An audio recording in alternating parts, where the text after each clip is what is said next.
Leitura do livro do Gênesis. Depois que o homem comeu da fruta da árvore, o Senhor Deus chamou Adão, dizendo: Onde estás? E ele respondeu: Ouvi tua voz no jardim e fiquei com medo, porque estava nu e me escondi. Disse-lhe o Senhor Deus: E quem te disse que estavas nu? Então comeste da árvore de cujo fruto te proibi comer? Adão disse: A mulher que tu me deste por companheira, foi ela que me deu do fruto da árvore, e eu comi. Disse o Senhor Deus à mulher: Por que fizeste isso? E a mulher respondeu: A serpente enganou-me, e eu comi. Então o Senhor Deus disse à serpente: Porque fizeste isso, será maldita entre todos os animais domésticos e todos os animais selvagens. Rastejarás sobre o ventre e comerás pó todos os dias da tua vida. Porém inimizade entre ti e a mulher, entre a tua descendência e a dela. Esta te ferirá a cabeça, e tu lhe ferirás o calcanhar. Palavra do Senhor. Graças a Deus.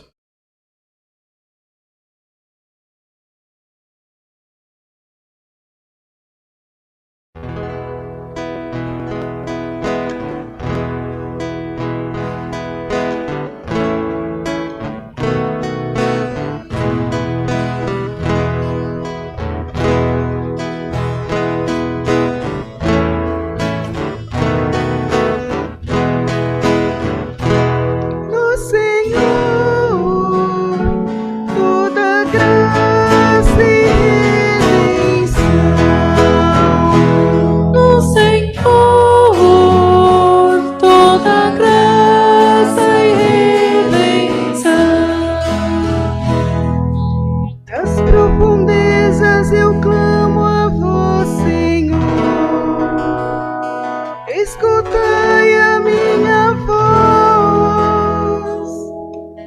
vossos ouvidos estejam bem atentos ao clamor da minha prece. No Senhor toda graça e redenção.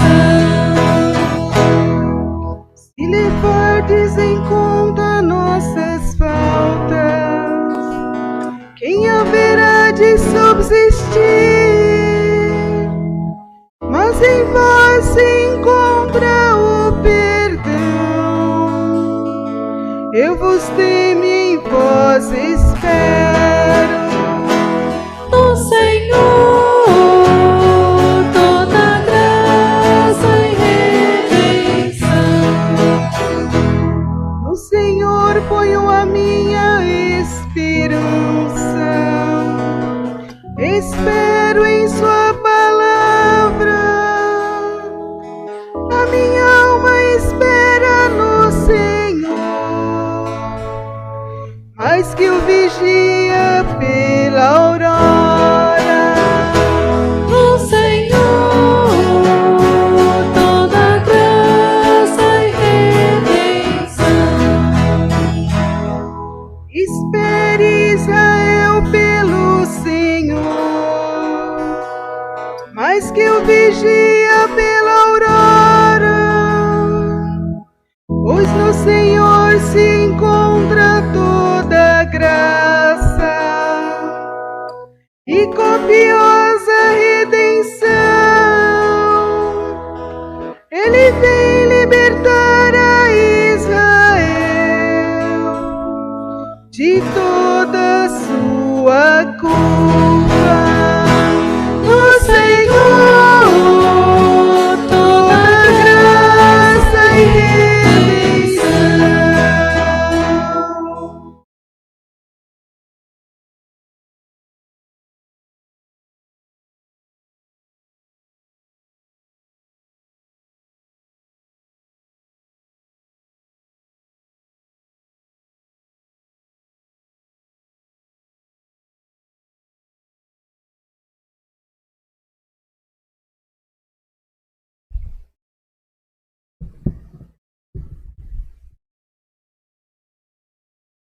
Leitura da segunda carta de São Paulo aos Coríntios.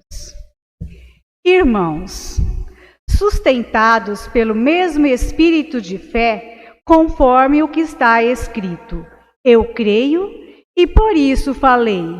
Nós também cremos e por isso falamos, certos de que aquele que ressuscitou o Senhor Jesus nos ressuscitará também com Jesus e nos colocará ao seu lado, juntamente convosco. E tudo isso é por causa de vós, para que a abundância da graça em um número maior de pessoas faça crescer a ação de graças para a glória de Deus. Por isso, não desanimamos. Mesmo se o nosso homem exterior se vai arruinando, o nosso homem interior, pelo contrário, vai se renovando dia a dia. Com efeito, o volume insignificante de uma tribulação momentânea acarreta para nós uma glória eterna e incomensurável.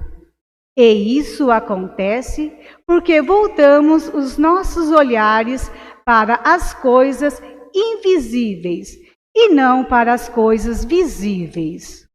Pois o que é visível é passageiro, mas o que é invisível é eterno. De fato, sabemos que, se a tenda em que moramos neste mundo for destruída, Deus nos dá uma outra moradia no céu, que não é obra de mãos humanas, mas que é eterna. Palavra do Senhor. Graças a Deus.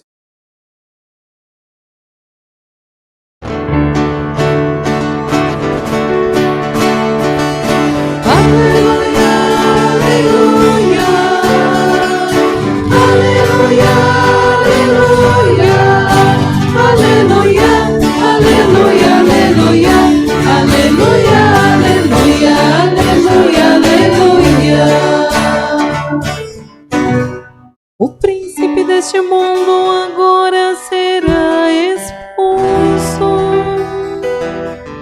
e eu da terra levantado atrairei todos a mim mesmo. Aleluia, aleluia, aleluia, aleluia, aleluia, aleluia, aleluia, aleluia. Aleluia, aleluia.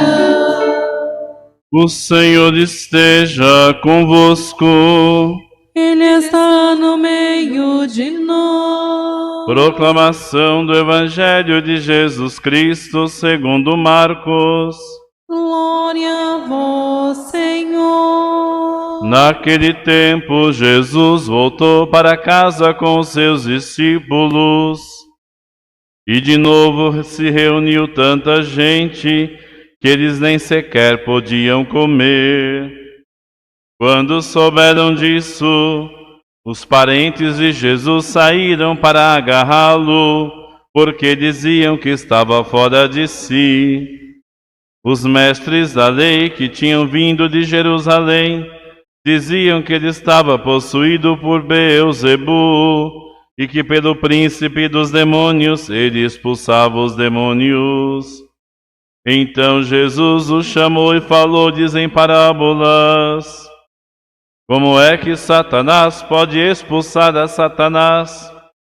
Se um reino se divide contra si mesmo, ele não poderá manter-se.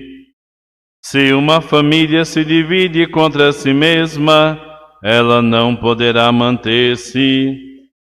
Assim, se Satanás se levanta contra si mesmo e se divide, não poderá sobreviver, mas será destruído. Ninguém pode entrar na casa de um homem forte para roubar seus bens sem antes o amarrar. Só depois poderá saquear sua casa. Em verdade vos digo, tudo será perdoado aos homens, tanto os pecados como qualquer blasfêmia que tiverem dito. Mas quem blasfemar contra o Espírito Santo nunca será perdoado, mas será culpado de um pecado eterno. Jesus falou isso porque diziam: ele está possuído por um espírito mau. Nisso chegaram sua mãe e seus irmãos. Eles ficaram do lado de fora e mandaram chamá-lo. Havia uma multidão sentada ao redor dele. Então lhe disseram: tua mãe e teus irmãos estão lá fora à tua procura. Ele respondeu: quem é minha mãe e quem são meus irmãos? E olhando para os que estavam sentados ao seu redor, disse: aqui estão minha mãe e meus irmãos. Quem faz a vontade de Deus, esse é meu irmão, minha irmã e minha mãe. Palavra da salvação. Glória a vós, Senhor. Aleluia, aleluia. Aleluia, aleluia. Aleluia, aleluia. Aleluia, aleluia. Aleluia, aleluia. Louvado seja o nosso Senhor Jesus Cristo. Para sempre seja louvado. Irmãos e irmãs, nós estamos celebrando o 10º domingo do tempo comum. Ninguém pense que a liturgia, quando diz tempo comum, é porque não há algo especial para celebrar, porque cada domingo é considerado a Páscoa semanal, de tal sorte que a cada 8 dias a igreja se reúne para celebrar a morte e a ressurreição do Senhor. Na liturgia da palavra de hoje, como acabamos de ver ou ouvir no Santo Evangelho, Jesus está em sua casa, próximo ao mar da Galileia.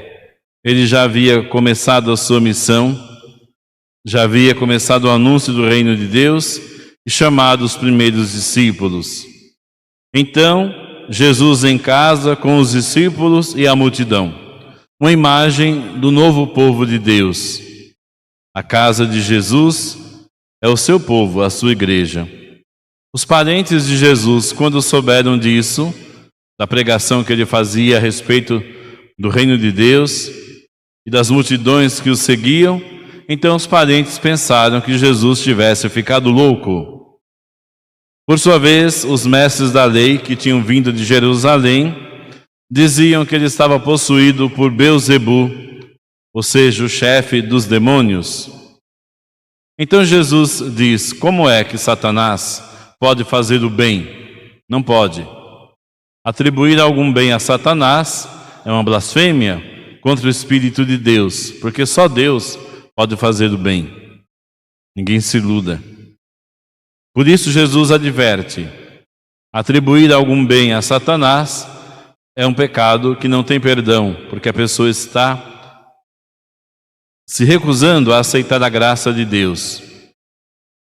É o pecado de Jesus, do que se chama a impenitência final. A pessoa não aceita o perdão de Deus, não aceita a transformação que esse perdão traz em sua vida. Enquanto Jesus explica, alguém chega e diz: tua mãe e teus irmãos estão lá fora à tua procura. Jesus está na sua casa, perto do mar da Galileia, a multidão está com ele, ouvindo a palavra de Deus, os discípulos também. E alguém diz: tua mãe e teus irmãos estão aí à tua procura. Podemos imaginar o sofrimento da Virgem Maria diante disso?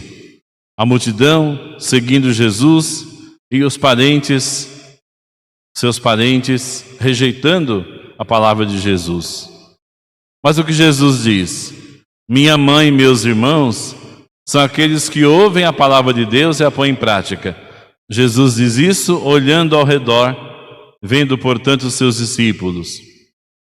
Jesus não está rejeitando sua família, mas está mostrando que, para fazer parte da sua família, o critério não é o laço de sangue, mas a realização da vontade de Deus. Realizar a vontade de Deus, este é o critério para pertencer à família de Jesus. O que une a família de Jesus não são amizades humanas, laços humanos, mas o amor de Deus. Quem faz a vontade de Deus, esse é meu irmão, minha irmã e minha mãe. Claro que Jesus não está desprezando a sua mãe, porque ele é o vencedor do pecado e da morte. Jesus não iria pecar. O quarto mandamento diz claramente: honrar pai e mãe. Ninguém mais do que ele honrou os seus pais na terra. De tal maneira que Jesus passou a maior parte da sua vida na terra com a sua família em Nazaré da Galileia.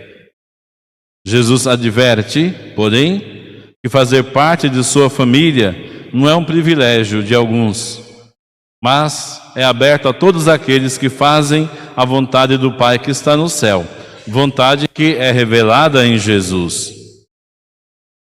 Na primeira leitura de hoje, escutamos do livro do Gênesis, do capítulo 3, o que aconteceu quando o ser humano rejeitou o amor de Deus. Esses capítulos 1, 2 e 3 de Gênesis são capítulos cheios de, digamos, ensinamento muito profundo, através de imagens muito coloridas, muito bonitas.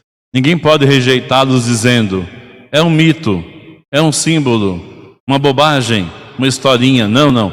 É a palavra de Deus, uma reflexão muito sábia, que nos é dada através dessas imagens. Por exemplo, no capítulo 1, versículos 25 e 26, se diz que Deus criou o ser humano à sua imagem e semelhança. As demais criaturas não, elas expressam o amor de Deus, mas não são imagem e semelhança de Deus. Somente o ser humano é imagem e semelhança de Deus. Por isso o ser humano viverá eternamente com o Senhor, depois de ressuscitar dos mortos, como nos ensina Jesus e reafirma hoje na leitura o apóstolo Paulo. Mas no capítulo 3 do livro do Gênesis, temos o pecado, a rejeição à graça de Deus. Deus havia criado o ser humano e colocado o ser humano no paraíso, no jardim. É o mundo, para que o homem cultivasse a terra. No entanto, o homem achou que o que Deus deu era pouco. Deus permitiu de comer de todas as árvores do jardim, menos da árvore do conhecimento do bem e do mal. Porque isso é só de Deus, um atributo dele. Mas o ser humano achou que não era suficiente o que Deus havia dado, quis mais. E caiu então no engano da serpente, que é o pecado do orgulho e da desobediência. No texto de hoje, após o pecado, Deus desce ao jardim. Deus desceu ao jardim. Claro que são imagens humanas, não é porque Deus não se movimenta, mas para dizer que Ele não rejeita o ser humano. Mesmo sabendo que Adão pecou, que Eva pecou, Deus vem como amigo da humanidade. E o Senhor pergunta a Adão: onde estás? Uma pergunta muito séria que deve mexer com cada um de nós. Adão somos nós, cada um de nós. Adão é aquele que vem da terra, a palavra significa isto. E o Senhor nos faz uma pergunta: onde estás? O que estás fazendo da vida que te dei? O que estás fazendo com o dom da vida? Onde estás? E o que faz Adão? Se esconde do Senhor. Não, eu estou nu, por isso me escondi. Quem te disse que estavas nu? Então comeste da árvore de cujo fruto te proibi comer? Adão, ele não assume, disse: a mulher que o Senhor me deu, ela que me levou ao pecado. Olha que coisas. Não, eu por mim não pecaria, mas ela, o Senhor sabe, né? Olha.